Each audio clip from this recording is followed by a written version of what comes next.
Hello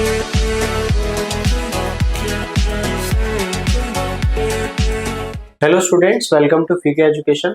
मेरा नाम है आकाश रजक और आज हम अपनी बिजनेस स्टडीज की सीरीज को कंटिन्यू करते हुए चैप्टर 9 जो है हमारा फाइनेंशियल मैनेजमेंट, उसके कुछ इंपॉर्टेंट एमसीक्यूज क्वेश्चन डिस्कस करेंगे। तो सबसे पहले हम बात करें फाइनेंशियल मैनेजमेंट की। फाइनेंशियल मैनेजमेंट होता क्या है? फाइनेंशियल मैनेजमेंट कहीं ना कहीं हमारे जो फाइनेंस है ना, हमारा जो मनी है, ये जो फाइनेंस है बिजनेस में रिक्वायर्ड होता है, उसको हम किस तरीके से मैनेज करते हैं, किस तरीके से हम जो बिजनेस के फंड्स हैं उनको लेके आते हैं और उसको इस तरीके से यूज करते हैं ताकि बिजनेस को जब भी फंड की रिक्वायरमेंट हो वो फंड रेज कर सके और अननेसेसरी फंड को यूज ना करे। इसके अलावा हमारा जो वेल्थ है वो प्रॉपरली बढ़ता रहे। तो कहीं ना कहीं जब फंड से रिलेटेड मैनेजमेंट की हम बात करते हैं तो इसी को हम फाइनेंशियल मैनेजमेंट बोलते हैं। तो पहला जो हमारा क्वेश्चन है, which of the following is a long term source of finance, है ना। फाइनेंस के लिए मतलब आप पैसा ले रहे हो। अब पैसे में आपके लिए क्या होते हैं जनरली कि शॉर्ट टर्म के लिए आप लेते हो और एक लॉन्ग टर्म के लिए लेते हो। तो यदि हम ट्रेड क्रेडिट देखें, ट्रेड क्रेडिट मतलब होता है कि कोई एक पर्सन जो है वो दूसरे पर्सन को उधार पे सामान बेच रहा है, तो यदि वो क्रेडिट पे सामान बेचेगा तो वो 1 महीने या 2 महीने या 3 महीने के लिए ही क्रेडिट उसको प्रोवाइड करेगा, जो कि एक शॉर्ट टर्म फाइनेंस हो जाएगा। तो ये हमारा ऑप्शन नहीं होगा। कमर्शियल पेपर्स भी जनरली आर द पेपर्स जो कि हम नॉर्मली शॉर्ट टर्म बोरोइंग्स के लिए यूज करते हैं। डिवेंचर्स हमारा लॉन्ग टर्म बोरोइंग है और बिल्स ऑफ एक्सचेंज आपके जनरली जो बिल्स होते हैं जिनके अगेंस्ट आप क्या करते हो, कैश पे करते हो या कैश रिसीव्ड करते हो, उसको हम बिल्स ऑफ एक्सचेंज कहते हैं। तो ये भी हमारी शॉर्ट टर्म का पार्ट है। तो कहीं ना कहीं हमारे जो डिवेंचर्स हैं, डिवेंचर्स क्या होते हैं? एक तरीके का सर्टिफिकेट हम बोलते हैं जो कि एक्नॉलेज करता है कि जो कि हमने डेब्ट जिससे लेके रखा है ना, एक्नॉलेज की जो हमने डेब्ट लेके रखा है वो हमने बोरोइंग्स करी हुई है किसी से, है ना। और ये जो बोरोइंग्स है उस पर कोई इंटरेस्ट है जो कि हम एक टाइम पीरियड के बाद उसको रिपे करेंगे, साल भर में इंटरेस्ट देते रहेंगे उसको। तो ये कहीं ना कहीं एक सर्टिफिकेट एक्नॉलेज करता है कि हमने किसी से उधार पे पैसा लेके रखा है। और तो जो डिबेंचर्स है वो हमारा लॉन्ग टर्म बोरोइंग का पार्ट होता है और कहीं ना कहीं ये एक हमारी आउटसाइडर लाइबिलिटी है ना, एक्सटर्नल लाइबिलिटी। इसके बाद बात करते हैं with decision relate to the determination of proportion of different source of finance. तो जब प्रपोर्शन की बात करोगे तो यहाँ पे आपके कौन से डिसीजन की बात हो रही होगी? Financing decision. क्यों? क्योंकि इन्वेस्टमेंट डिसीजंस को हम क्या बोलते हैं? Capital budgeting decision. मतलब जहाँ पे हम डिसाइड करते हैं कि किन एसेट्स में या किन रिसोर्सेज में हमें पैसे को इन्वेस्ट करना है। फाइनेंसिंग का मतलब होता है हम कहाँ से पैसा रेज करें। रेज में आपके 2 फंड आ जाते हैं, एक आता है ओनर्स फंड और एक आता है बोरोड। तो owner's fund, borrowed fund. Dividend decision की जो पॉलिसी होती है डिस्ट्रीब्यूशन की बात करती है, काय के प्रॉफिट डिस्ट्रीब्यूशन। तो जब हम प्रॉफिट डिस्ट्रीब्यूशन की बात करें तो ये हमारा, और कॉस्ट डिसीजन होता ही नहीं है ना। कॉस्ट में जनरली हम कॉस्ट सर्टेन करते हैं कि अननेसेसरी किसी तरीके की कॉस्ट तो नहीं है। तो जब proportion different source of finance की बात करेगा तो कौन सा डिसीजन आंसर हो जाएगा? Financing decision. नेक्स्ट है what does capital budgeting deal with. Capital budgeting अब भी हमने डिस्कस किया कि वो इन्वेस्टमेंट डिसीजन से रिलेटेड होता है। मतलब हम लंबे समय में एसेट्स में जहां पैसा लगा रहे होंगे उससे रिलेटेड जो हम डिसीजंस लेंगे वो हमारे काय में आ जाएंगे?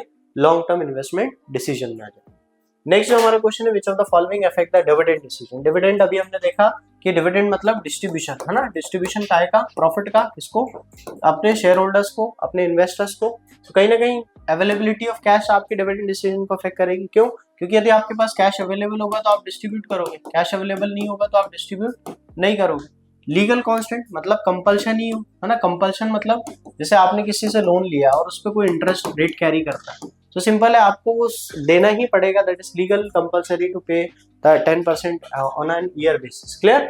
इसके अलावा ग्रोथ अपॉर्चुनिटी, अगर बिजनेस सोचता है, ग्रोथ अपॉर्चुनिटी मतलब फ्यूचर में कोई इन्वेस्टमेंट प्लान कर रहा है तो कहीं ना कहीं उसकी डिविडेंड पॉलिसी डिसीजन अफेक्ट होगा। क्यों? क्योंकि अगर वो इन्वेस्टमेंट प्लान कर रहा है तो वो भी जो प्रॉफिट है उसको डिस्ट्रीब्यूट नहीं करेगा। क्यों नहीं करेगा? क्योंकि वो अभी डिस्ट्रीब्यूट ना करके उसको क्या करेगा? इकट्ठा करेगा ताकि वो आगे किसी प्रोजेक्ट में इन्वेस्ट कर सके। तो कहीं ना कहीं हमारे जो चारों ऑप्शन है ये करेक्ट ऑप्शन हो जाएगा। नेक्स्ट हमारा क्वेश्चन है what is the term use for the fund required for day to day, है ना। जब भी आपको डे टू डे की बात होगी तो काय से रिलेटेड होगा? आपकी वर्किंग से रिलेटेड। तो जो आपकी वर्किंग कैपिटल होती है वही आपकी डे टू डे कैपिटल होती है। तो फिक्स्ड कैपिटल तो नहीं होगी क्योंकि लॉन्ग टर्म हो गई। डिवेंचर कैपिटल भी आपकी लॉन्ग टर्म हो गई। इक्विटी ओनर्स फंड हो गया, ये भी आपकी लॉन्ग टर्म हो गई। तो जो ऑप्शन हो गया आपका वो working capital correct option. Next हमारा जो क्वेश्चन है वो है which of the following is not a component, है ना, क्या नहीं है, कंपोनेंट नहीं है काय का, कैपिटल स्ट्रक्चर। तो यदि हम कैपिटल स्ट्रक्चर की बात करें तो किसी भी कंपनी का कैपिटल स्ट्रक्चर होता है डेब्ट और इक्विटी का प्रपोर्शन। डेब्ट अपॉन इक्विटी जब हम बात करते हैं तो इस प्रपोर्शन को ही हम क्या बोलते हैं, कैपिटल स्ट्रक्चर बोलते हैं। तो इक्विटी होगा, प्रेफरेंस शेयर्स होगा, retained earning that is undistributed profit is also part of your equity. Clear. तो जो हमारी करंट लायबिलिटीज होंगी ये हमारा कैपिटल स्ट्रक्चर का पार्ट नहीं होगा, क्योंकि current are those liabilities which are paid, है ना, विद इन अ मंथ और विद इन अ ईयर, है ना। तो ये हमारा ऑप्शन हो जाएगा करंट लायबिलिटी, जो कि कंपोनेंट नहीं है काय का, कैपिटल स्ट्रक्चर। नेक्स्ट है which of the following is not influence the capital structure of the company. अभी हमने देखा डेब्ट इक्विटी रेशियो को हम क्या बोल रहे हैं, डेब्ट अपॉन इक्विटी को कैपिटल स्ट्रक्चर में। तो बिजनेस रिस्क, है ना, तो ये फैक्टर अफेक्ट करेगा। कैश फ्लो पोजीशन भी अफेक्ट करेगा, क्योंकि अगर कैश फ्लो अच्छा होगा तो बोरो नहीं करेगा, है ना, वो अपना पैसा खुद ही बिजनेस में, नहीं होगा तो फिर वो बोरो, या कैश फ्लो होगा अच्छा तो वो बोरो कर सकता है, क्योंकि वो रीपेइंग कैपेसिटी रखता है। कॉस्ट ऑफ डेब्ट से भी डिपेंड करता है कैपिटल स्ट्रक्चर, क्योंकि कॉस्ट ऑफ डेब्ट हाई होगी तो वो बोरो नहीं करेगा, कॉस्ट ऑफ डेब्ट कम होगी तो बोरो कर लेगा। जिससे कंपटीशन जो होता है मार्केट में, है ना, ये अफेक्ट नहीं करता किसको, कैपिटल स्ट्रक्चर, क्योंकि कंपटीशन से आपका मनी से रिलेटेड कोई भी बात नहीं होती। क्यों? क्योंकि आप यहाँ पे डेब्ट और इक्विटी मतलब एक तरीके से अपने बोरोइंग्स की बात कर रहे हैं। जब आप बोरोइंग्स की बात कर रहे हो तो ये जो कंपटीशन होगा आपका मार्केट का, ये आपके प्रोडक्ट से रिलेटेड होगा या आपके फाइनेंस से रिलेटेड होगा। प्रोडक्ट से रिलेटेड आपको किसी तरीके का कंपटीशन फेस, तो ये फैक्टर आपका ऑप्शन से बाहर हो जाएगा। नेक्स्ट जो है व्हाट डज अ हाई डेब्ट इक्विटी रेशियो इंडिकेट्स, है ना। अब देखो हाई डेब्ट इक्विटी, हाई डेब्ट कब होगा, जब आपके डेब्ट हो सकता है 4 हो और इक्विटी 1 ही हो, तो आंसर क्या हो जाएगा 4। मगर यहीं पे अगर आपके 1/4 होगा तो ये कितना हो जाएगा 0.25। इसका मतलब है अगर ये 4 आ रहा है तो ये हाई है, इसका मतलब है आपने जो डेब्ट लेके रखा है वो ज्यादा लेके रखा, तो कहीं ना कहीं आपका जो रिस्क होगा वो भी क्या हो जाएगा, हाई हो जाएगा। क्योंकि यहाँ पे अगर ये ज्यादा है तो इसका मतलब है आपका ओनर फंड लगा, इसका मतलब कि आपने खुद का पैसा बिजनेस में लगाया तो रिस्क कम होगा। तो इसमें आपका हाई डेब्ट इक्विटी रेशियो इंडिकेट लो डेब्ट फाइनेंसिंग, ये भी नहीं, इंक्रीज प्रॉफिटेबिलिटी, ये भी नहीं, स्ट्रॉन्ग लिक्विडिटी नहीं। क्यों स्ट्रॉन्ग क्यों शो करेगा, स्ट्रॉन्ग तब शो करेगा जब बोनस फंड ज्यादा होगा, कहीं ना कहीं हाई फाइनेंशियल रिस्क हमारा ऑप्शन हो जाएगा।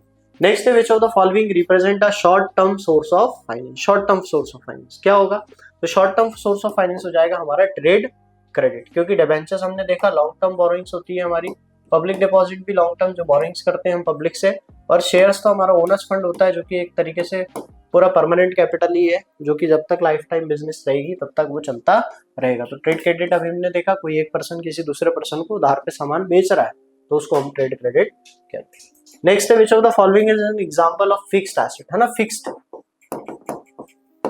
एसेट। अब फिक्स्ड एसेट क्या होते हैं, सबसे पहले एसेट्स का मतलब क्या होता है, ये वैल्यूएबल रिसोर्स होते हैं बिजनेस की, जो कि बिजनेस को ग्रो करने में, आगे बढ़ने में मदद करते हैं। तो ये valuable resources cash current asset होता है, क्योंकि वो खुद ही कैश में कन्वर्टेड होता है। इन्वेंट्री मतलब स्टॉक जो कि आज कल परसों में सेल हो जाएगा तो खत्म हो जाएगा। लैंड एंड बिल्डिंग या रिसीवेबल्स मतलब एक बार आपने रिसीव कर लिया, विद इन अ ईयर आप रिसीव्ड कर रहे हो, तो एक ईयर में अगर अंदर उसको रिसीव कर लोगे तो ये अपने आप ही खत्म हो जाएगा। कहीं ना कहीं जो लैंड एंड बिल्डिंग है ये हमारे फिक्स्ड एसेट का पार्ट। तो टोटल हमारे 10 एमसीक्यू क्वेश्चंस थे, जो कि आपके एग्जाम पॉइंट ऑफ व्यू से काफी इंपॉर्टेंट है, और आगे भी हम ऐसे ही आपके लिए इन्फॉर्मेटिव वीडियो लाते रहेंगे। तो यदि आपको वीडियो अच्छा लगा तो वीडियो को लाइक करें, चैनल को सब्सक्राइब करें, ताकि ऐसे ही और इन्फॉर्मेटिव कंटेंट हम आपके लिए लाते रहें। Thank you.